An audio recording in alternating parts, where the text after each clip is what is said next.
There are only about 550 people who have been into space in the history of humanity that we know of. And so that is a very unique perspective in when you look at the millions and millions of people who have lived.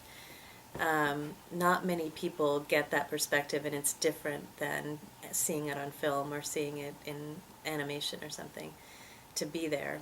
And, I think Edgar saw clearly something that other astronauts have seen, and the big difference with Ed was, number one, that he was a scientist, because especially at the time of Apollo, there were not that many scientists going into space. They were all like Navy pilots and military people. And so when I've talked to other Apollo astronauts, they've said Ed was the smart one.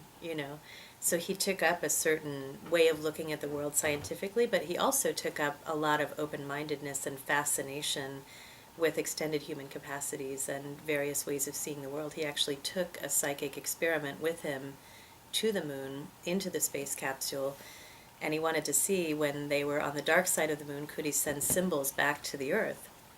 And he had many people who were claimed to be, or purported to be, very accurate psychics who were waiting to have these signals sent to them at certain times. And so they would write down what they thought they were going to get. And so he was really open-minded in that domain too. So I think all of that was the perfect storm for him to have an insight that could shift the course of humanity.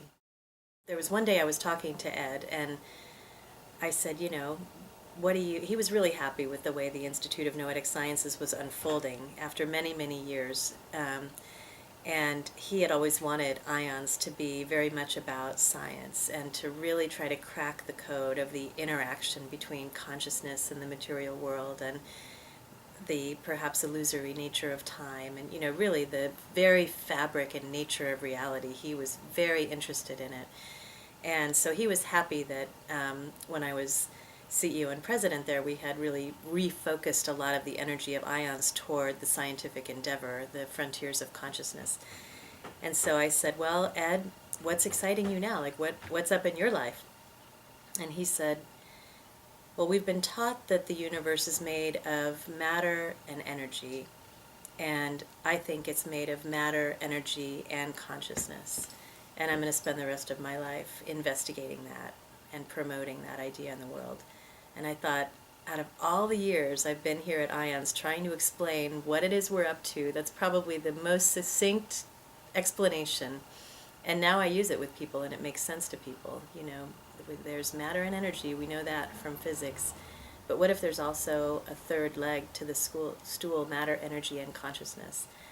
And some people would even say that the matter and energy is arising from consciousness. Other people would say that consciousness arises from matter and energy, like our brains produce consciousness.